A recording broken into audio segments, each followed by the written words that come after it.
Hello everybody, my name is Albert Corey from Corey Associates Accounting and Small Business, where every day we ask the questions to make sure that you saved time and money in your business. Since 1985, we assisted our clients. All right, so on with the show. Today we're going to talk about the four types of corporations or business you can open up. All right, they are from worst to first. Is a sub S corporation. You can be a DBA, a corporation, and an LLC. So let me start off with a DBA. DBAs or doing business as. DBAs, they don't give you any tax protection and they don't give you any liability.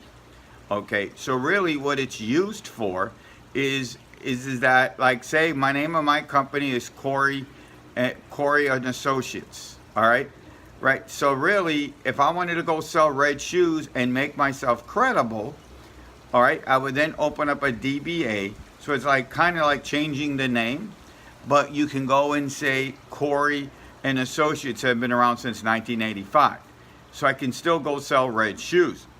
All right. But the bad side is if you do it on a personal side, remember there's no tax liability and no tax advantages. The next one is a corporation. A corporation you're going to have the no liability, because when you open up a corporation, a wall is put around on your personal things, so they can't come back to Albert Corey. They can only come after the assets of the company. In my case, Corey and Associates. So whatever Corey and Associates does, it's pretty hard to break the val.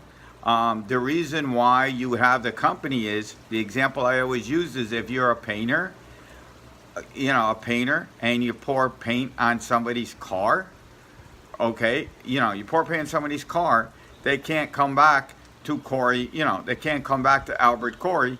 They could only come after Corey and Associates. And whatever the assets are. A good example is the neighbor next door to me. They have a clothing store, or they had, and they went out of business. So the person who opened up the store was something LLC, a corporation. So therefore, they can't come back after the person for back rent, for electric, for water, for gas, because it's in the company's name, so they can't come back after you. The disadvantages is you get no tax advantages, meaning that, getting back to that lady with the store, she's closing because she didn't do good in business. As a full corporation, the profit and the loss is not transferred back to you. The next one to do would be an LLC, limited liability partnership. Okay, now remember, that means partnership means two. Okay, so if you try to open it up with one person and you don't have any partners, all right, that's not going to work. You don't get no tax advantages and you don't get no liability, because since you're only a one person, everything goes back to you personally, so the val is broken. But if you got two partners, it's pretty good. A lot of people coming in my office, they think by opening up an LLC, they're by themselves. There's a solution.